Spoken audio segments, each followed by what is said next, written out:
I was lying on the sagging old couch of my studio apartment in East Knoxville, wrapped in a fleece blanket that had long since tarnished from many washes. In one hand I had tea, black, with bitterness and a barely noticeable taste of orange peel, and in the other I had a phone, the screen of which went off and came back to life in short flashes. Mom, Dad, Zach. Over and over and over. These names popped to the surface like someone was throwing rocks into calm water, disturbing the surface of my newfound peace. And before we continue, write in the comments from which city you are watching this video. Enjoy watching. I didn't touch the phone. I was just watching the notifications run. Mom was probably writing long messages again, alternating between accusation and despair. Dad probably called in silence, hoping that the very fact of the call would melt my heart. Zach. I didn't even want to think about what he might tell me. Maybe it's a joke again, covered with poison. Or a sarcastic remark that always hid a sense of guilt, so artfully constructed that I used to take it for the truth. It's been 6 months. It's been 6 months since I walked out the door of my home in Bloomington, that two-story yellow brick box with a peeling porch where I spent my life. It's been 6 months since I stopped being the daughter who can be called on the first call, like an emergency service. I didn't leave screaming. She didn't burst into tears. She didn't slam the door or shout anything. That evening, the sun was setting behind the roofs of neighboring houses, the air was warm, almost sticky, and I, holding only my travel bag in my hands, left the house and did not turn around. No one stopped me. Mom was sitting in the living room, immersed in her favorite show, something where people are constantly shouting and accusing. Dad was sitting at his desk, poring over his insurance bills. Zach was stretched out on the couch, staring at the console screen, and clicking the buttons on the gamepad with such zeal, as if the world depended on it. No one noticed that I wasn't wearing work clothes. No one asked where I was going. I didn't see the bag. I thought then, this is the final act of my invisibility. I sat down and pressed my back against the wall, watching the light dim outside the window. The area was quiet, but somewhere in the distance a car passed, echoing loudly in the concrete walls. Everything seemed alien, but it was in this alienness that I felt like I belonged for the first time. The room was small, almost tiny, but there were no strange voices, no accusing looks, no endless reminders that I had to. When I first moved in, the downstairs neighbor, a woman in her 60s with a neat hairstyle and a bunch of cats, brought me a warm bun and said, "Welcome. If you need anything, just knock." I was standing there with a box of books in my hands and didn't know what to say. I'm used to requests going only one way. The phone vibrated again, and I shuddered involuntarily. "Are you still not responding? It's not funny anymore," my mother wrote a week ago. Today, she probably moved on to the next stage, "If you care about us." I didn't want to read their words anymore. They didn't make sense, they were like an echo from the past, which I had closed behind a heavy door. I put the phone down on the table and turned away. She took a deep breath. The tea was already cold, but I finished it. The bitterness on his tongue seemed symbolic. 6 months ago, I was different. Tired, but submissive. Responsible, but inconspicuous. A girl who gave everything, time, effort, money, so that others could ignore the problems. I thought that was how it should be. That love is a sacrifice, that family is debts that never come back, only multiply. But then I left. And only then did I realize that all these years I was not a daughter, not a sister. I was the source. A backup generator. The rescue service. The endless, "Can you borrow, no refund period." No one heard my voice then because I didn't speak. I did it. She was silent.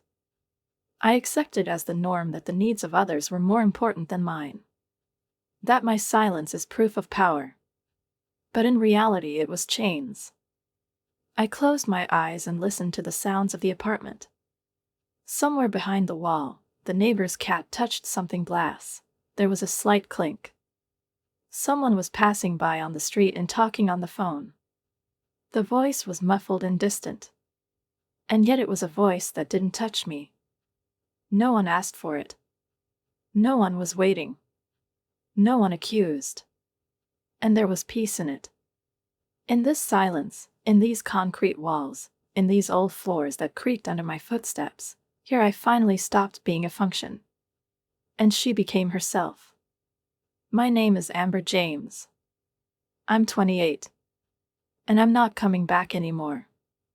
I got my first job at the age of 16, not for pocket money, not for fashionable clothes like my classmates, not because my parents told me to, but because I understood that if I didn't start taking care of myself, no one would do it for me.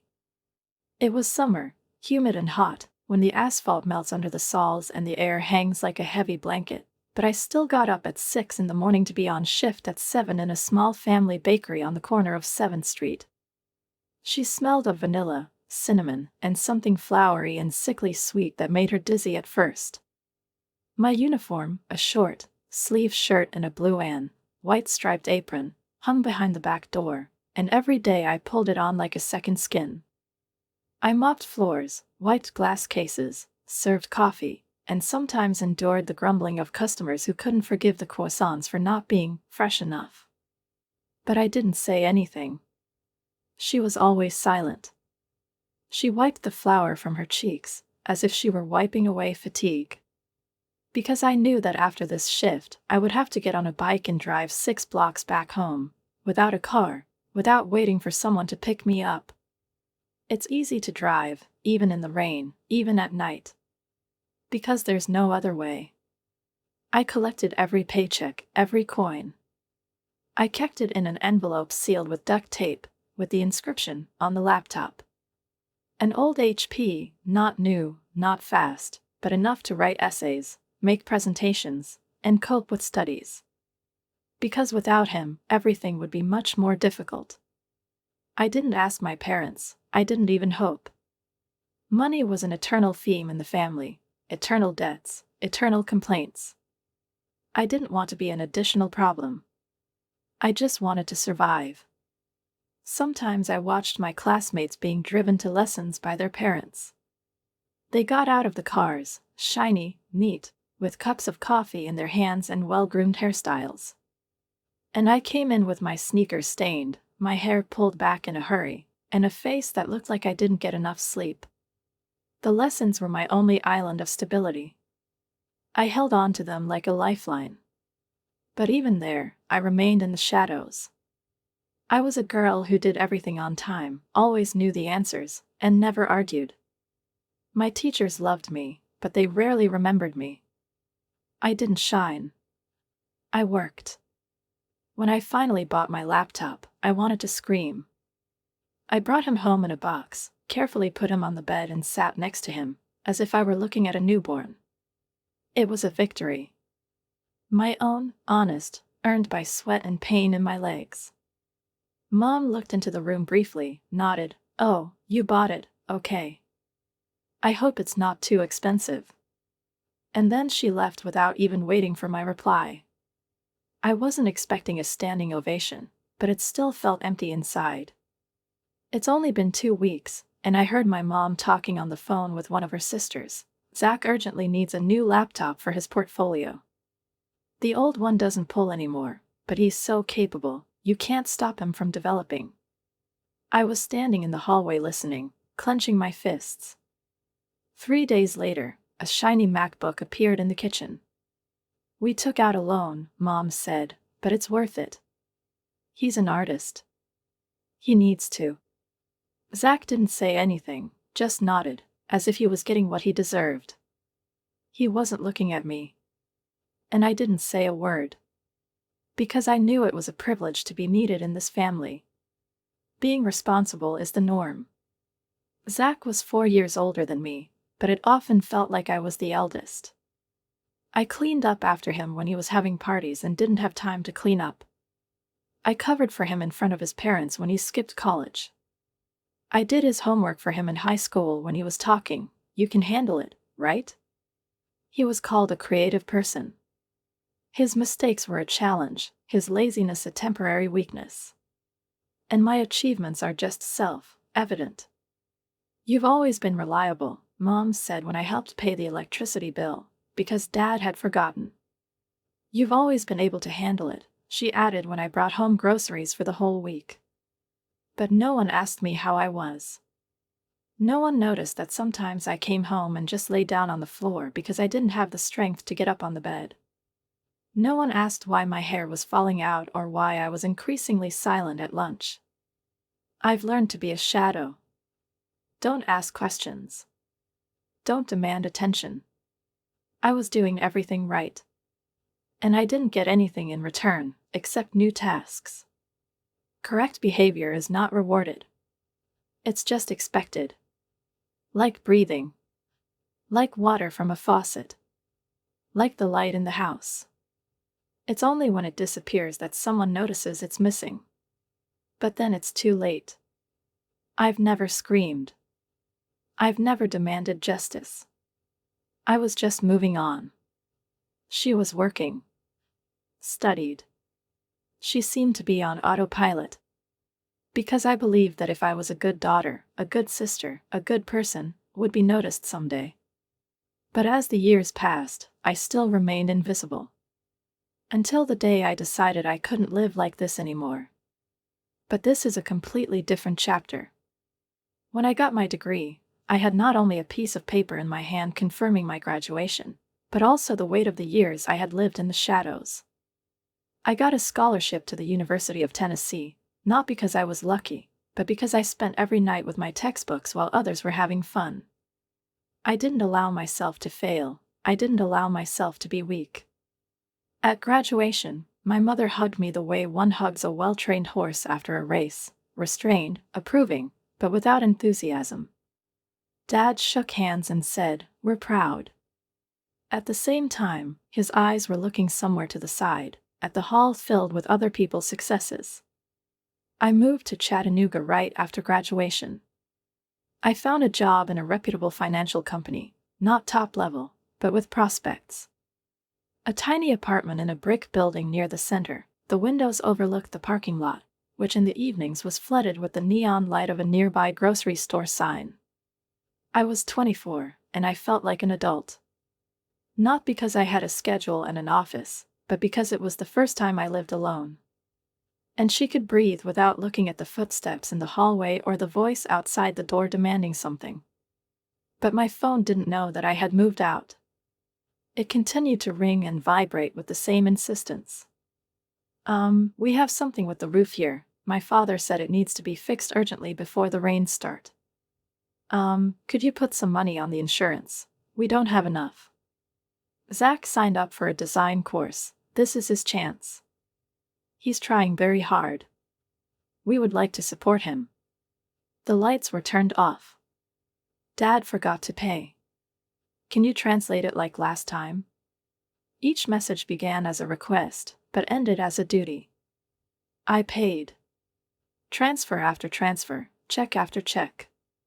Sometimes on the same evening, before I had time to take off my coat after work, I would log into the banking application, and the money would leave my account as easily as if it were not mine. I almost went on vacation once. Almost.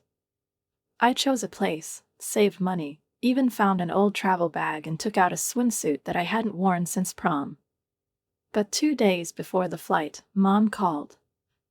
Zach wants to try his hand at illustration. He found an online school. It's only $700. We'll give it back, of course. It's just a little difficult right now. Canceling the reservation cost me $100. Tears, a sleepless night. I didn't go. I sent the money. I told myself that it would still be. That it's not too late for me. That someone should help. My days began to feel like cyclical breathing, work, transfers, pasta, reports, calls, instant noodles, the bank. Sometimes I got up in the morning and looked at the screen, seeing the amount in the account, which seemed like a joke. And only then did I remember how much this month had already been spent on the unforeseen expenses of the family. I didn't complain. Never. Because I knew that if I told them, they would say that I was selfish. That they don't do that in the family. That Zach is trying. That dad was tired. That mom is doing everything she can. That I'm reliable. And reliable ones don't break down. Zach continued to live with his parents. Sometimes he worked part-time, for a short time, irregularly. Basically, he painted, as he said himself, working on himself. I worked 60 hours a week so that this, above me, had a roof over his head and the internet. One day I came home after a particularly hard day. The client refused the deal, the manager scolded me, and I got wet on the way because I didn't bring an umbrella. My fingers were shaking as I took the key out of my bag. There was a box of noodles on the floor in the hallway, bought under the promotion. I warmed one up, sat on the floor and ate, staring at the wall. At that moment, a message came in: Zach wants to upgrade his drawing tablet. The old one doesn't pull at all. You could have. I didn't answer. Not immediately. I just turned off the screen. But after half an hour, I transferred the money anyway. I didn't know why. Probably because the inability to say no was built into me. Because I believed they couldn't do it without me. Because each of their failures seemed to me a personal fault. Their house was supported by my transfers. And no one ever said thank you. Just another, you can do it, as always. I was their anchor. Not something that keeps you safe. And the fact that it does not allow to surface. It was Sunday. A damp, cloudy spring was just beginning to roam the streets of Chattanooga, and the air tugged at my shoulders like fatigue, which I couldn't get rid of even after a long sleep. I arrived, as always, in the late afternoon, with bags full of salmon, vegetables, rice, frozen dinners, packages of yogurt and juices. The store receipt was longer than my hands, but I knew no one would even look at it.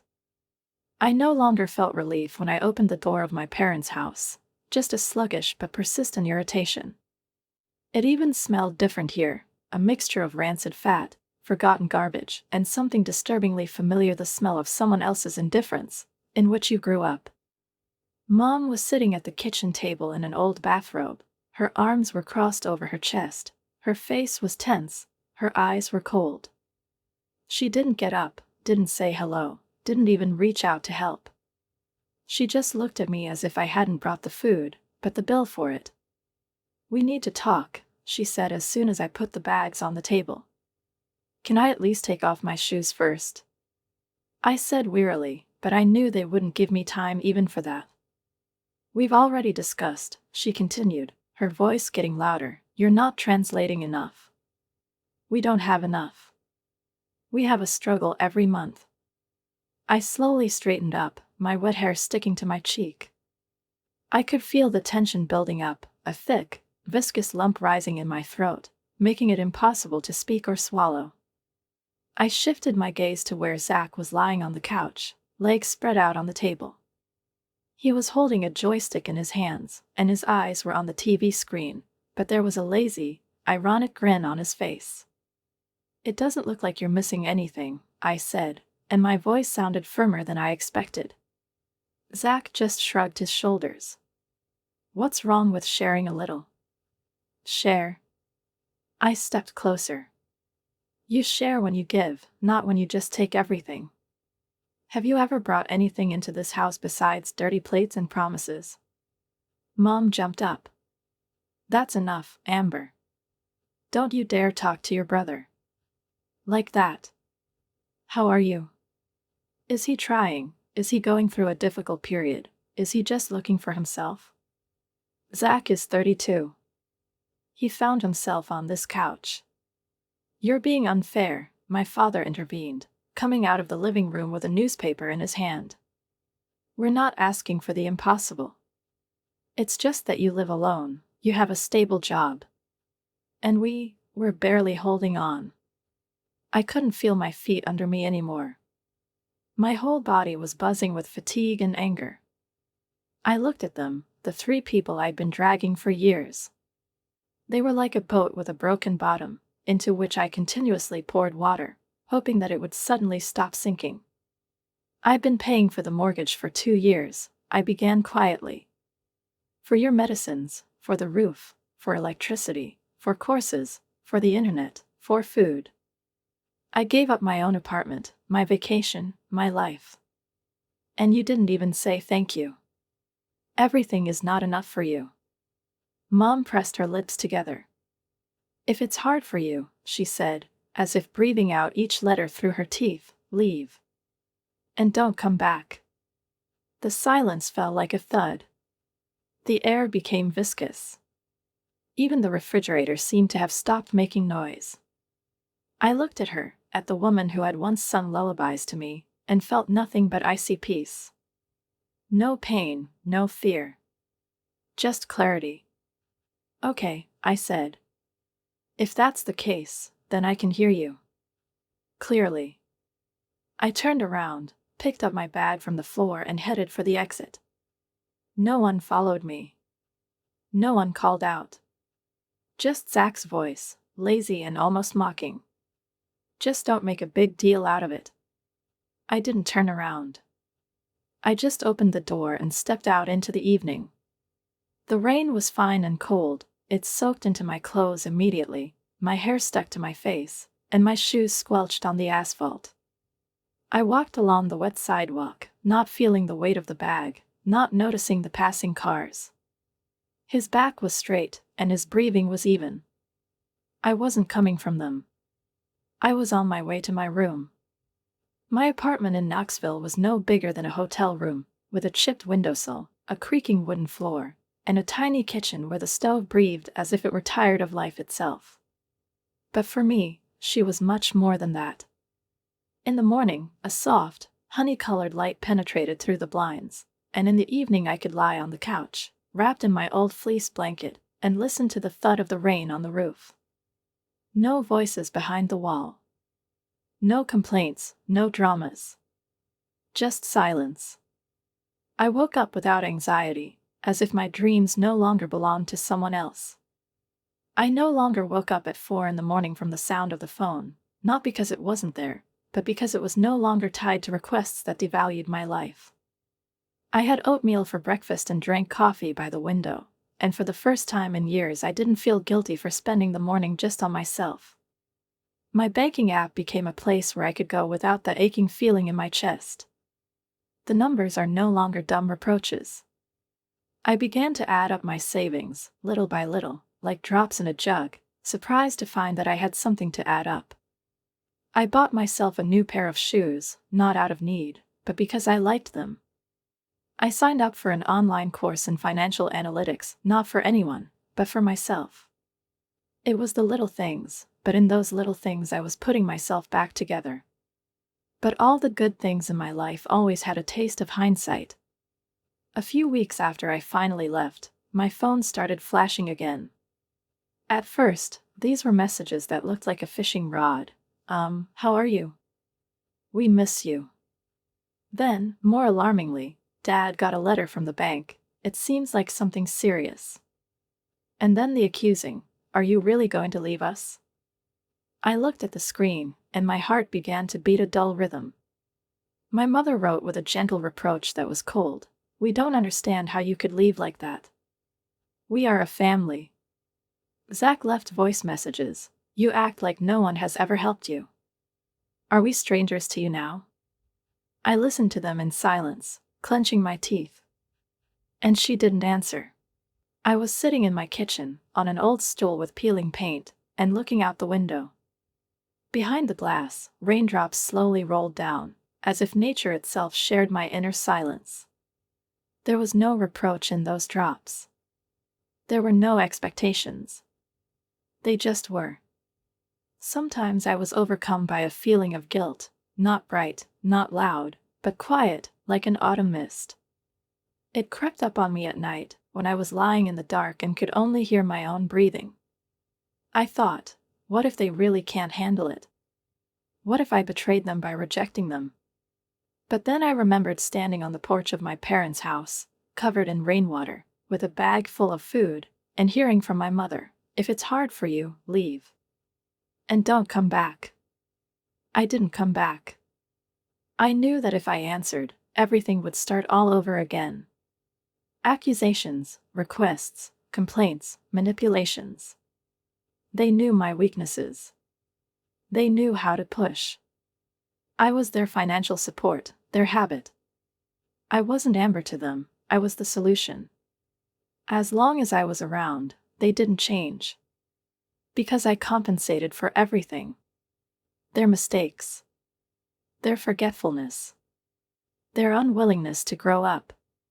One day, after a particularly stressful week at work, I came home late at night, put my bag by the door, brewed myself chamomile tea and turned on an old record, the kind you find at flea markets, with a hoarse voice and a slight crackle. I was sitting in the semi-darkness, clutching a mug, and suddenly realized that I couldn't remember the last time I felt such silence. Silence, not as emptiness, but as freedom.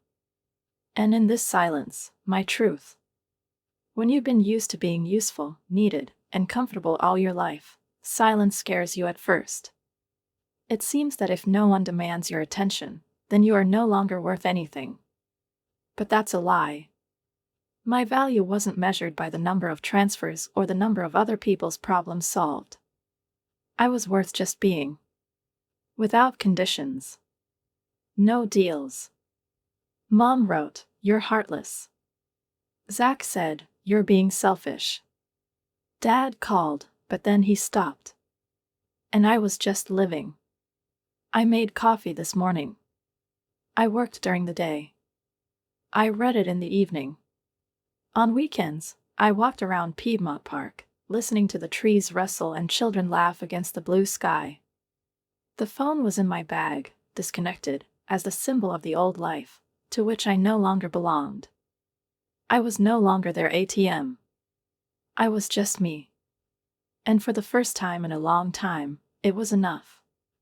It happened on one of those evenings when spring had not yet bloomed on the street, but winter was already tired of holding the city in its cold palms.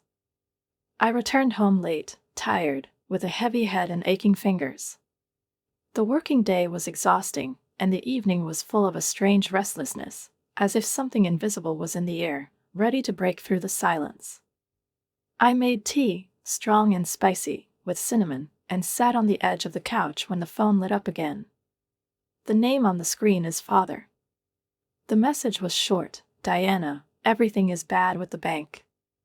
We need to talk." I didn't answer right away.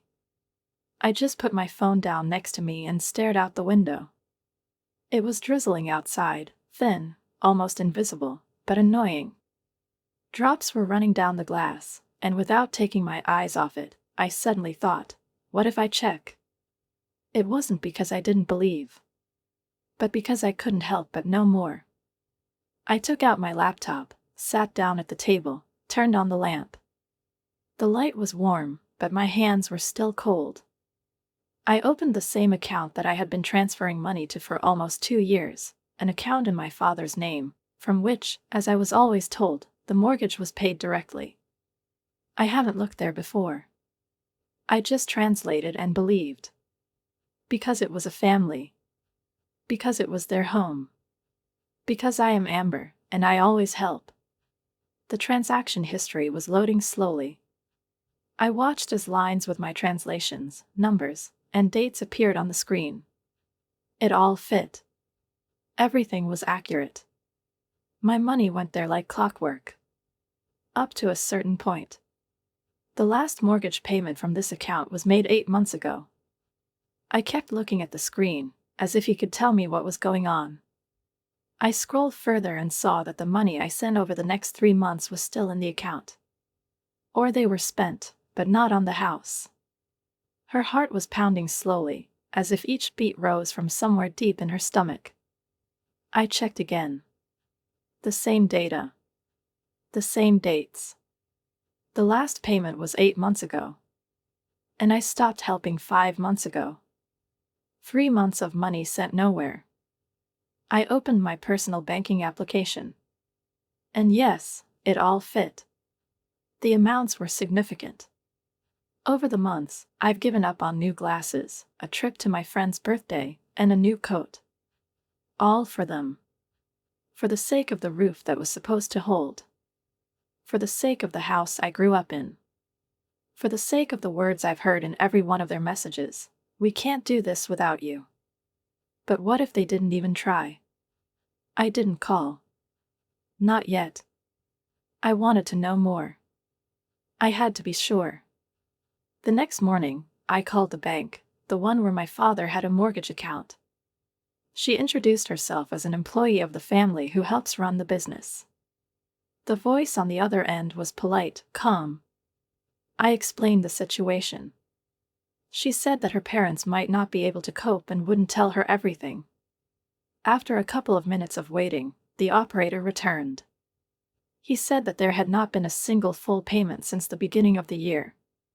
The account is marked as overdue, under the supervision of the recovery department. The total debt is almost $6,500. The house is under threat. I thanked him, hung up the phone, and sat in silence for a long time. The world seemed to stop moving. Only the noise of the refrigerator and the faint buzzing of the street outside the window. It wasn't forgetfulness. It wasn't a misunderstanding. It wasn't an accident. They lied. They got my money. And they spent it. Not at home. Not on the bill. Not at what I was fooling myself into thinking I was doing the right thing for. I didn't know where the money had gone. Maybe a new graphics tablet for Zach. Maybe for another temporary difficulty. Maybe they just disappeared, like they always do. I remembered my mom crying into the phone, "We wouldn't have survived without you." As my father used to say, "Your contribution is all that keeps us going." As Zach whispered, "You're not leaving us, are you?"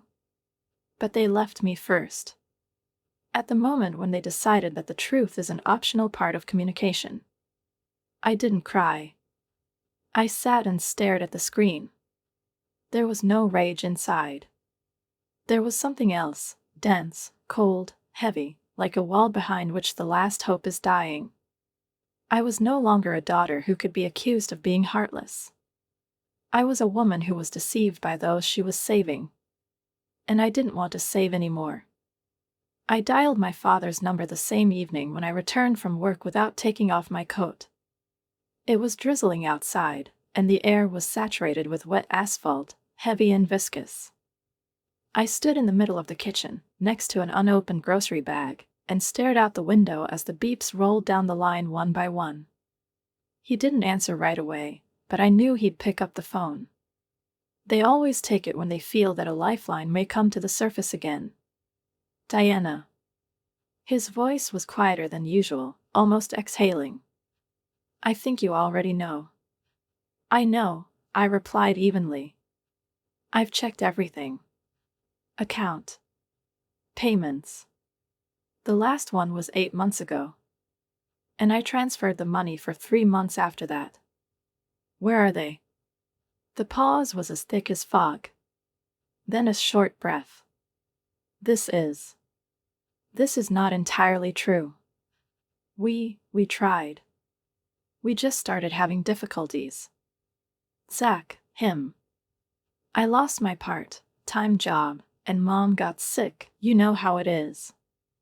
"Dad," I interrupted. "I'm not asking how it happens. I'm asking, why didn't you tell me the truth?" He paused. Then there was a rustle on the other side of the line, as if someone had snatched his phone away.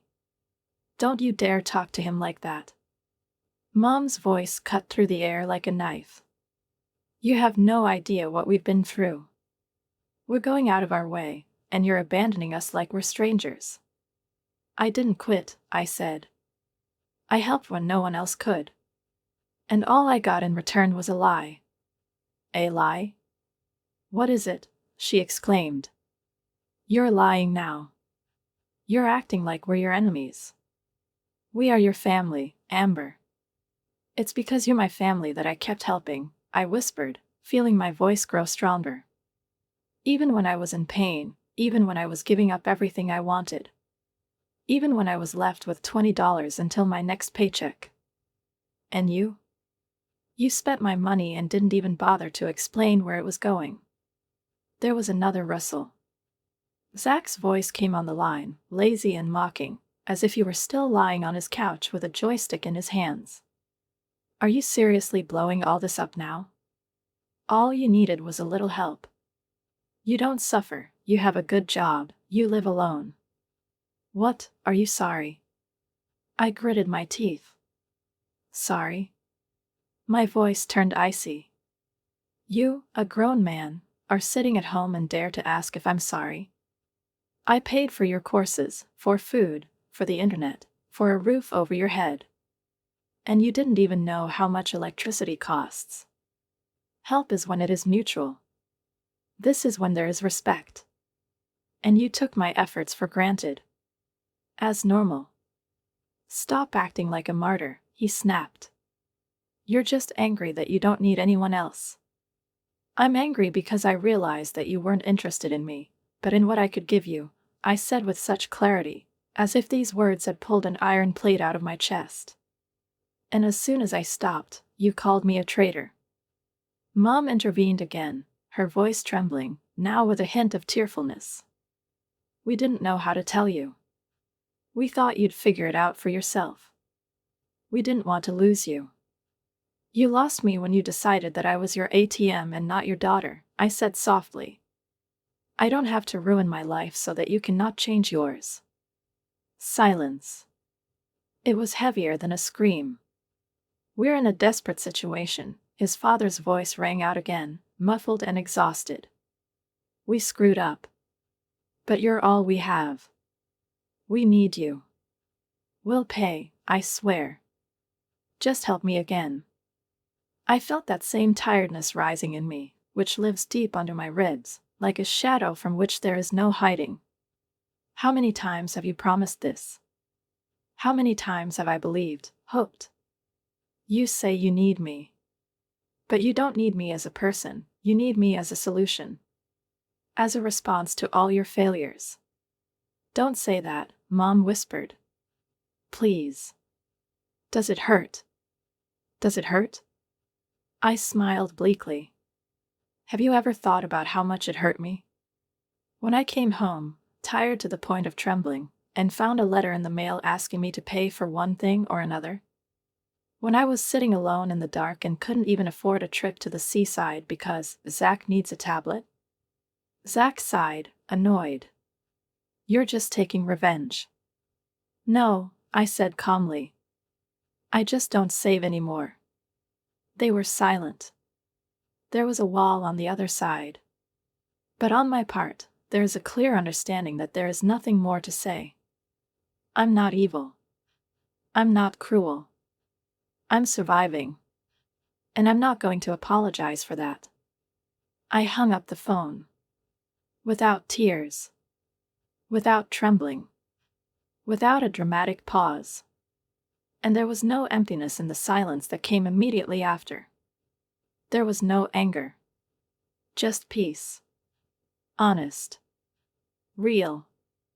The one that comes when you stop making excuses for your right to live for the first time. It's been over a month since the night I hung up the phone and didn't come back for the first time in years. My life has become like a different element, not stormy, not fast-paced, but full of quiet, busy days. I was working, waking up at dawn, drinking hot coffee by the window and feeling the sun slowly break through the blinds, filling the room with warm light that required nothing in return. I cleaned on weekends, did the laundry in silence, and cooked simple meals just for myself. No one asked why I was late. No one asked for money. No one called me selfish if I didn't answer right away. But, strangely enough, it was in this long-awaited silence that the shadows began to move. Not loud, not harsh. They came slowly, almost gently, especially at night, when the streets were quiet and the wind was stirring the blinds, as if someone was gently touching them with a finger. I was lying on my back, staring at the ceiling, and my thoughts were falling like raindrops one after another. What if they really lose the house? What if one day they find themselves on the street, with suitcases, blankets, and a hopeless look, like in the movies we watched together as children? I imagined Mom sitting on the porch, covered with a blanket, Dad trying to call the bank representative, Zach getting angry, throwing things, blaming everyone and everything. There was pain in those paintings. But there was also an integral part of the truth. I was no longer the one who could save them. Sometimes I opened my voice messages. They accumulated like garbage that you forget to throw away, but it still reminds you of yourself. Mom's voice, with a sharp, almost hissing tone, "You're going to regret this." Do you think it's that simple? Dad, more calm, but dreary, "We're losing everything. And you're not answering us anymore."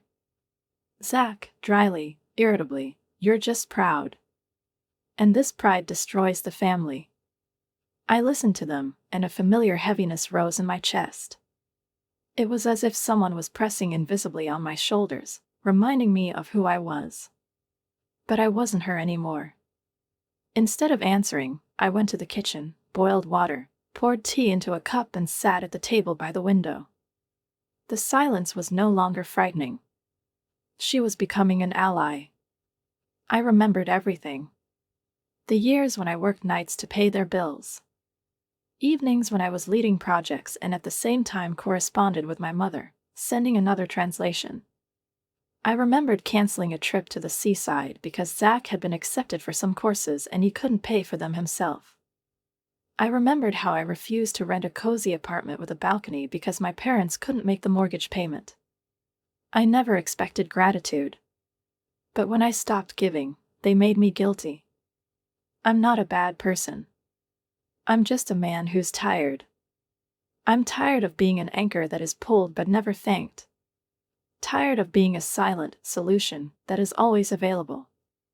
I was tired of the fact that love and acceptance in our family were measured not by caring, but by sums. One day I stopped near an old park, not far from my house. There were 3 old maple trees, and among them was a bench that I once helped paint with my father. I was about 10 years old then.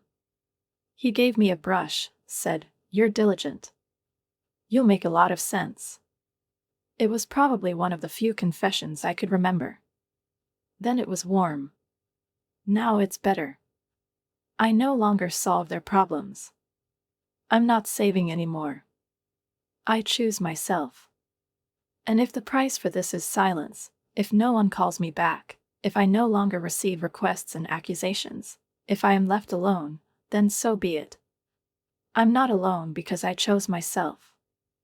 I'm not alone because I'm still true to myself. Every morning I wake up and see the light. Not from the phone.